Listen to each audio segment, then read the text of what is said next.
नमस्कार साथियों। सामान्य ज्ञान के बेस्ट 25 क्वेश्चंस की एक सीरीज लेकर के मैं एक बार फिर से आपके सामने उपस्थित हुआ हूँ। इस सीरीज की ये तीसरी सीरीज है जिसमें अब तक के सभी गवर्नमेंट एग्जाम्स में आए हुए जो क्वेश्चंस हैं वो आपके लिए मैं लेकर के आया हूँ। इसमें अगर आप SSC CGL 10+2 MTS, railway, Delhi police, सभी बैंक क्लर्क के एग्जाम्स और स्टेट गवर्नमेंट जॉब्स और किसी भी प्रकार की गवर्नमेंट जॉब्स की अगर आप एग्ज़ाम की तैयारी कर रहे हैं या किसी भी कंपटीशन की आप तैयारी कर रहे हैं, तो उसके लिए ये 25 क्वेश्चंस बेस्ट क्वेश्चंस हैं, जो सभी के सभी ये 25 क्वेश्चंस अब तक के गवर्नमेंट एग्जाम्स में कई बार आ चुके हैं। यदि आप इन क्वेश्चंस की अच्छे से तैयारी करते हैं तो निश्चित रूप से आपको ये क्वेश्चंस किसी न किसी एग्जाम में ज़रूर देखने को मिल जाएंगे। और अगर आप इससे पहले भी किसी गवर्नमेंट एग्जाम में बैठ चुके हैं, अपीयर हो चुके हैं, तो आप ज़रूर पाएंगे ये क्वेश्चंस आपको भी देखने को मिले होंगे आपके एग्जाम्स में। तो आइए शुरू करते हैं हम इन एग्जाम्स की तैयारी के लिए आगे बढ़ते हैं क्वेश्चन नंबर फर्स्ट की ओर। तो हमारा पहला क्वेश्चन है, कहाँ पर खुदाई से लौह धातु के प्राचीनतम प्रमाण मिले हैं? तो कोई ऐसी जगह है जहाँ पर खुदाई हुई है और लोहे के वहाँ पर हमें अवशेष मिले हैं, और ऐसा माना जाता है कि सबसे पहले लोहे का प्रयोग उस स्थान पर किया गया था। तो अतरंजी खेड़ा जो कि दक्षिण भारत में एक जगह है, वहाँ पर सबसे पहले लौह धातु का प्रयोग किया जाता था, ऐसा माना जाता है। प्रश्न दूसरा है, आर्य शब्द का क्या अर्थ है? तो आर्य शब्द का अर्थ है श्रेष्ठ या कुलीन।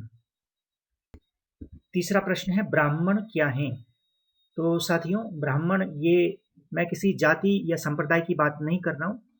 ब्राह्मण ग्रंथ हैं जो बलि संबंधी अनुष्ठानों पर आधारित ग्रंथ हैं। तो ये ब्राह्मण ग्रंथ हैं।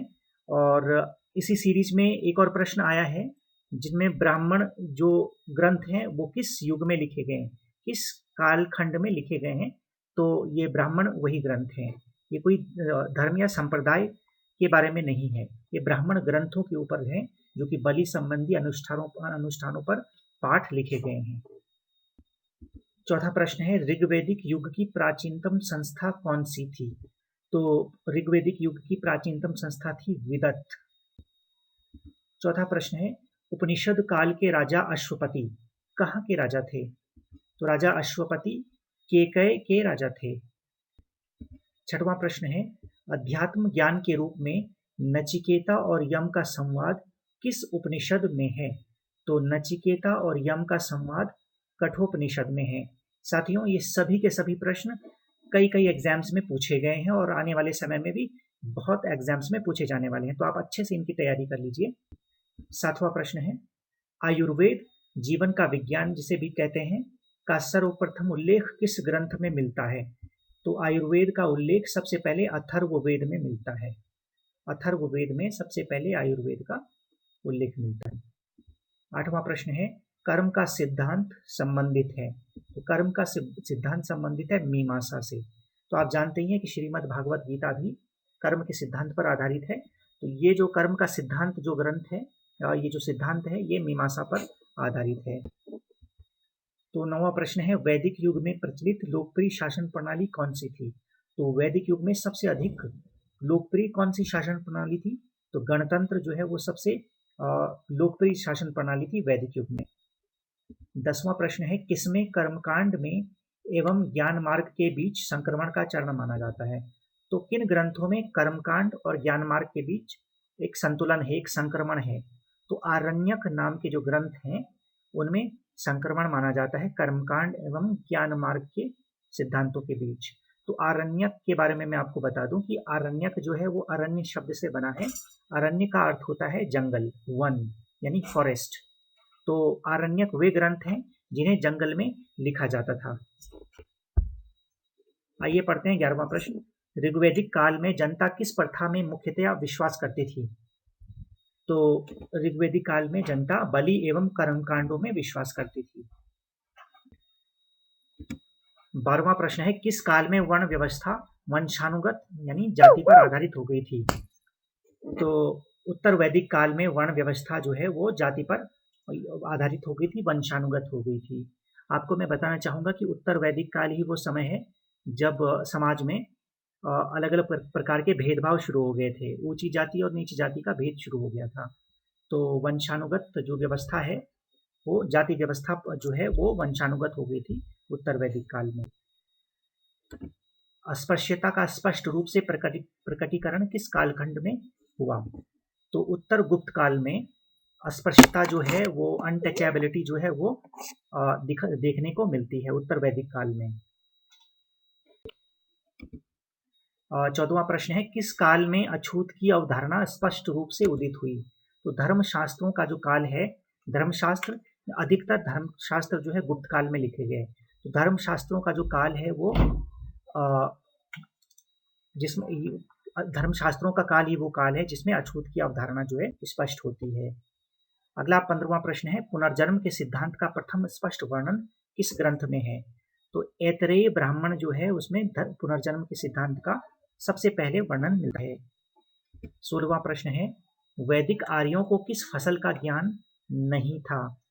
तो वैदिक आर्यों को तंबाकू फसल का ज्ञान नहीं था। आइए 17वां प्रश्न पढ़ते हैं वैदिक गणित का महत्वपूर्ण अंग कौन सा है? तो शुल्ब सूत्र नाम का जो ग्रंथ है वो वैदिक गणित का सबसे महत्वपूर्ण अंग माना जाता है। शुल्ब सूत्र किससे संबंधित विषय है? तो शुल्ब सूत्र नाम का जो ग्रंथ है वो ज्यामिति से संबंधित है। 19वां प्रश्न है 800 ईस्वी पूर्व से 600 ईस्वी पूर्व तक का काल किस रूप में जाना जाता है? तो यही वो काल है 800 ईस्वी पूर्व से 600 ईस्वी पूर्व तक का काल जो कि ब्राह्मण युग के बारे में के रूप में जाना जाता है। ये ब्राह्मण युग कोई ब्राह्मण जाति की मैं बात नहीं कर रहा हूँ, ये ब्राह्मण ग्रंथों के लिखे जाने की का कालखंड है 800 ईस्वी पूर्व से 600 ईस्वी पूर्व। 20वां प्रश्न है किस वेद का संकलन ऋग्वेद पर आधारित है? सामवेद का संकलन ऋग्वेद पर आधारित है। 21वां प्रश्न है वैदिक युग में यव किसे कहा जाता था? तो जौ को वैदिक युग में यव कहा जाता। 22वां प्रश्न है व्रीहि शब्द का प्रयोग किसके लिए हुआ है? तो चावल के लिए वैदिक युग में व्रीहि शब्द का प्रयोग किया गया है। अगला प्रश्न है किस पुस्तक में नारी को सुरा और पासा के साथ 3 बुराइयों के रूप में कहा गया है? यानी कि ऐसी कौन सी पुस्तक है, ऐसा कौन सा ग्रंथ है जिसमें सुरा यानी शराब, पासा यानी कि जुआ और नारी इन तीनों को एक बड़ी बुराई के रूप में जाना गया है? किस ग्रंथ में जाना गया है? तो जो मैत्रायणी संहिता है या मैत्रेयी संहिता है उसमें नारी को सुरा पासा के बराबर 3 बुराइयों में गिना गया है। 24वां प्रश्न है स्त्रियों को किन स्मृतियों में शूद्रों के बराबर कहा गया है? यानी कि मनु और याज्ञवल्क्य की स्मृति 2 ऐसी स्मृतियां हैं, 2 ऐसे ग्रंथ हैं जिनमें स्त्रियों को शूद्रों के बराबर गिना गया है, यानी स्त्रियों की गणना बहुत निम्न स्तर पर की गई है। तो मनुस्मृति और याज्ञवल्क्य की स्मृति जो है वो ग्रंथ हैं जिनमें स्त्रियों को बहुत निचला दर्जा दिया जाता है, उन्हें बुराई के रूप में देखा जाता है। और इस सीरीज का 25वां प्रश्न है मनुस्मृति किससे संबंधित है? तो उत्तर है मनुस्मृति समाज व्यवस्था से संबंधित है, समाज व्यवस्था से संबंधित है। साथियों ये थी हमारी बेस्ट 25 क्वेश्चंस की सीरीज। आपको ज़रूर पसंद आएगी और निश्चित रूप से अगर आप गवर्नमेंट जॉब की एग्जाम्स की तैयारी कर रहे हैं, सरकारी नौकरी की तैयारी कर रहे हैं तो ये क्वेश्चंस आपको ज़रूर फ़ायदा पहुंचाएंगे।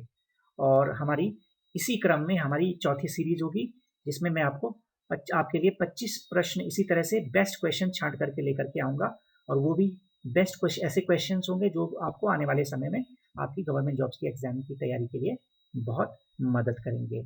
तो फिलहाल के लिए थैंक यू वेरी मच।